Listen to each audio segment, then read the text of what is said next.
የሳምንቱን የዜና ክንውኖች ነው ይዘንላችሁ ቀርበናል።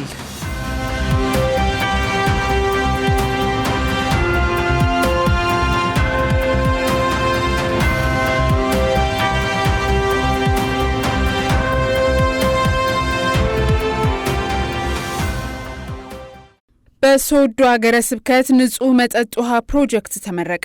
በሶዶ ሀገረ ስብከት በደቡብ ኦሞ ዞን በናሳማይ ወረዳ የቦሪ ቀበሌን ሙሉ በሙሉ ተጠቃሚ የሚያደርግ ንጹህ መጠጥ ውሃ ፕሮጀክት ተመረቀ። ፕሮጀክቱ በኢትዮጵያ ካቶሊካዊት ቤተክርስቲያን የሶዶ ሀገረ ስብከት ካሪታስ ሶዶ ከካቶሊካዊ እርዳታ ድርጅት ሲአርኤስ በተገኘ የገንዘብ ድጋፍ የተገነባ ነው። ይህ የልማት ስራም 11530 የህብረተሰብ ክፍሎችን ተጠቃሚ የሚያደርግና ከ90,000 በላይ ለሚሆኑ የቤት እንስሳት ውሃን የሚያቀርብ ነው። በኢትዮጵያ ካቶሊካዊት ቤተክርስቲያን የልደታ ማርያም ዓመታዊ ክብረ በዓል በተለያዩ ሀገረ ስብከቶች በታላቅ መንፈሳዊ ድምቀት ተከበረ።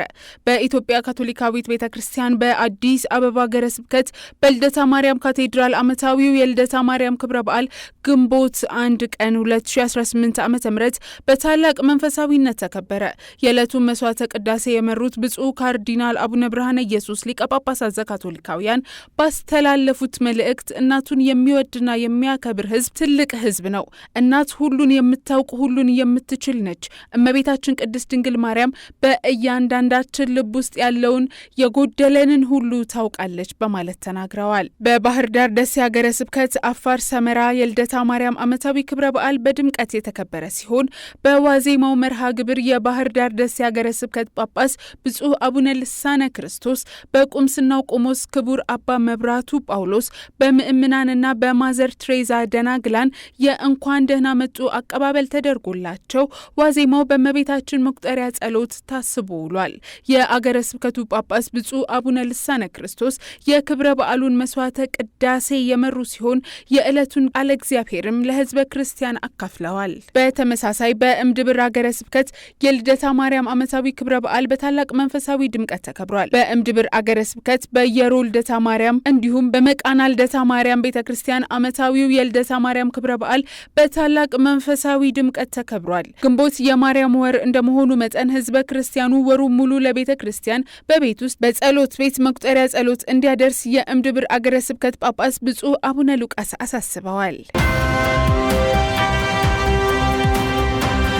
ርዕሰ ሊቃነ ጳጳሳት ሌዮ 14ኛ ክርስቲያኖችና ሙስሊሞች ሰብአዊነትን እንዲያበረታቱ አሳሰቡ። ርዕሰ ሊቃነ ጳጳሳት ሌዮ 14ኛ በሃይማኖቶች መካከል በሚደረግ የጋራ ውይይት ላይ የተሳተፉ የሃይማኖት ተወካዮችን በቫቲካን ተቀብለው መልእክት ባስተላለፉበት ወቅት ክርስቲያኖችና ሙስሊሞች በሰው ልጆች መካከል እየቀዘቀዘ የመጣውን መተሳሰብ እንደገና እንዲያጎለብቱ አሳስበው ግዴለሽነትን ወደ ህብረት እንዲቀይሩት ጥሪ አቅርበዋል። ርዕሰ ሊቃነ ጳጳሳቱ ከዮርዳኖስ ንጉሳዊ የሃይማኖቶች ተቋም አባላትና ከቅድስት መንበር የሃይማኖት ተቋማት የጋራ ውይይት አስተባባሪ ጳጳሳዊ ጽሕፈት ቤት አባላት ጋር በቫቲካን ተገናኝተዋል።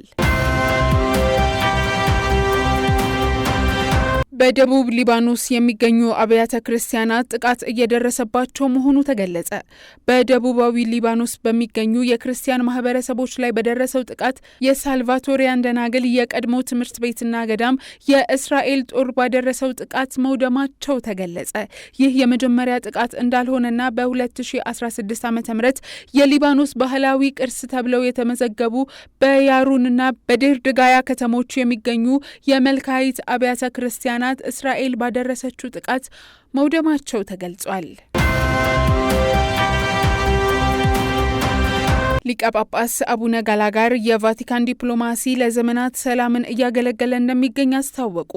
በቫቲካን የመንግስትና ዓለም አቀፍ ድርጅቶች ግንኙነት ክፍል ዋና ጸሐፊ ሊቀ ጳጳስ ብፁዕ አቡነ ፖል ሪቻርድ ጋላጋር ኬፕ ቨርዴ ከቅድስት መንበር ጋር ዲፕሎማሲያዊ ግንኙነት የመሰረተችበት 50ኛ ዓመት ክብረ በዓል ላይ ተገኝተው የቅድስት መንበር ዲፕሎማሲ የስራ ዘዴዎችን የሚዳስስ ንግግር አቅርበዋል።